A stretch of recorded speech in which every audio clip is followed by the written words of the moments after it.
Mr. Gaming Card, bro. I can't say that name with a straight face. Hey, what's going on, guys? SpitefulHopes back again, coming at you with the news, and I do think that this is somewhat worth talking about because they did change up something a little bit in the format, so let's just get right into it. First off, Brave Souls pack. I'm actually quite interested because they're actually calling these Brave Souls packs. They usually call them like accessory ticket or 5-star ticket, and then they'll say like free will Brave Souls pack or whatever, or something like that, but they never actually, I don't believe they've ever actually called it Brave Souls pack besides the first one and the second one. So it looks like this is going to be an ongoing trend. As you can see here, 5-star summon ticket volume 2. Unfortunately, honestly, I don't think that this is definitely not an easy pickup. As you can see here, feature 5-star, 40% chance to actually get a banner character. So out of all the featured characters here, as you can see here, Ichigo Full Hollow Anniversary, this is the one that's actually featured along with Koga. Well, this is the one that's actually featured on the ticket, right? The Ichigo.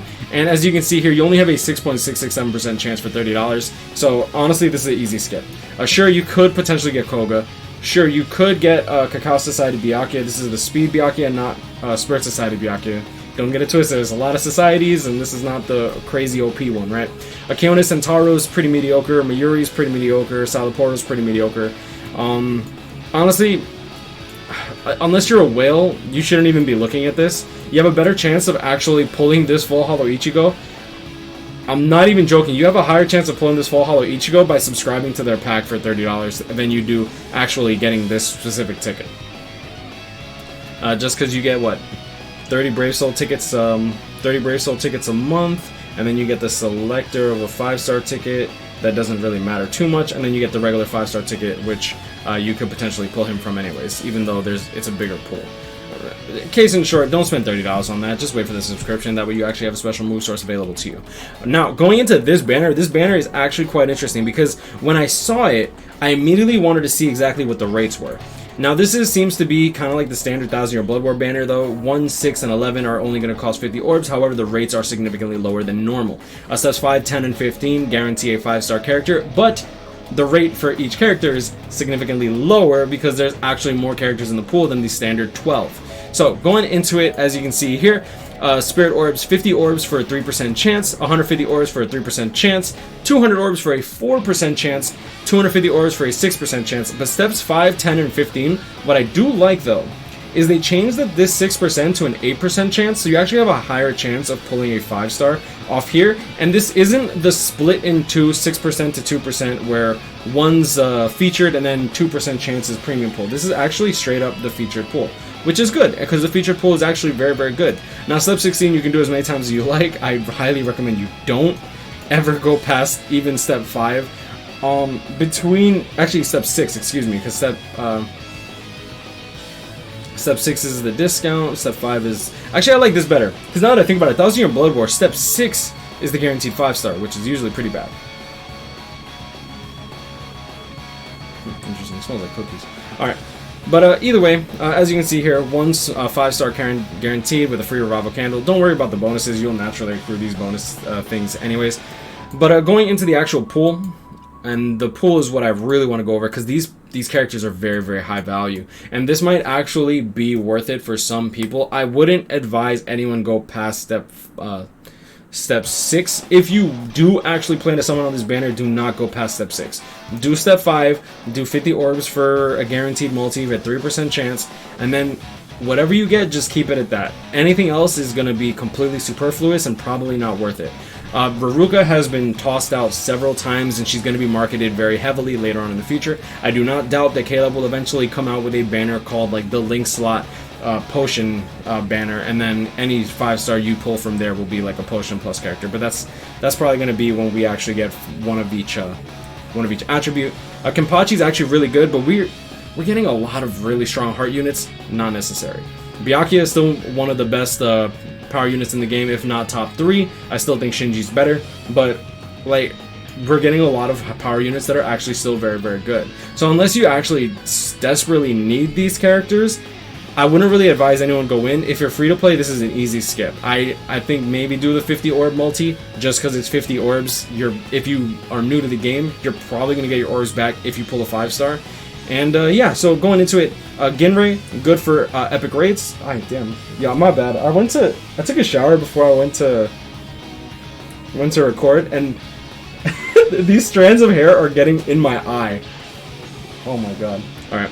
Grimjow, strong attack recharge 14% link. Mindy Sane is a pretty good healer. Kenpachi is one of the best heart units in the game. Him being able to actually just refresh his strong attacks is actually still really, really cool, because you do that whenever you want with his special, right? If you manage to get more soul bombs, you can continuously keep on refreshing your cooldowns, though there's not many game modes that actually allow that. Hachigen, barrier unit, not really all too crazy. Shunsui, not really all too crazy, but he is a Chronicle Quest unit. Hanataro, Chronicle Quest unit, I think? I might be wrong on that, though. Retsu, I feel like she falls off way too much. Okiura has his place as a no affiliation killer for power with a boost and barrier. I actually still really like this Okiura.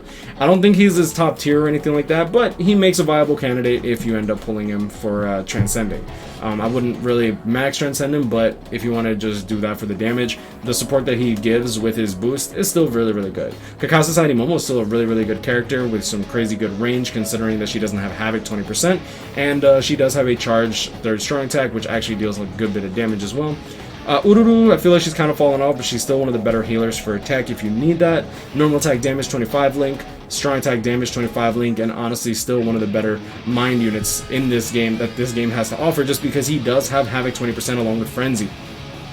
Don't get it twisted, like with Transcendence nowadays, guys, like even these old characters like Shinji, TLA Soifon are still actually very, very good, if not actually really OP. I still think Soifon's probably one of the best, if not the best character in the game in terms of speed clearing when it comes to tech, just because of Transcendence alone. Without Transcendence, a lot of these characters will like easily fall off, but I do think that Transcendence saved a lot of characters. This Ichigo, honestly, there's no saving him, but he's collector's value. So honestly, the only characters I really recommend summoning for in this banner, and this is just my opinion, don't get your booty up in a twist, Riruka, Kenpachi, Spirit Society Byakuya, Shinji. I wouldn't really say go in for Shinji if you have Candace or anything like that. Don't get it twisted. I'm just saying they're still really, really, really good. And probably Momo and Ginrei. Like, I feel like you can actually make really good use of Ginrei just because of epic raids alone, should you actually have a gold chappy. If you don't have a gold chappy, don't even bother. But Riruka, in my opinion, is a must. Like, if you don't have Riruka, I'd say do step 1. I wouldn't recommend anyone go past step 6. I was simply saying don't go past step 6 if you're already planning to go in on this. Either way, this is actually a really, really good banner. Most of this filler here that are mediocre or trashy or whatever are actually almost all seasonal as well. So, I mean, hey, if you don't have many of these characters, this might not be a bad banner to get some orbs back, should you actually get lucky. But either way, at the end of the day, this is a gacha game. But I'm gonna leave it at that. You know, guys, grind on, catch up with him, stay blessed. We'll see if we actually get the trailer for Anniversary. I was watching Aaron Yoda's video, and he had a very, very good point. On June 22nd, we've actually gotten the trailer for 3rd Anniversary and 4th Anniversary. So it stands within reason that we'll be getting the trailer for sometime today. I'll be looking forward to that, and I will bring that to you as soon as I possibly can. And y'all know this, guys, grind on, catch up with him, stay blessed. I wish y'all the best luck with your summons, and I'll see y'all in the next one. Yeah, I mean, I'm not gonna summon on this banner. I'm missing... Who am I missing here? I'm missing Isane. Yeah, I'm just missing Isane. Stay blessed, y'all. See y'all in the next one. Peace.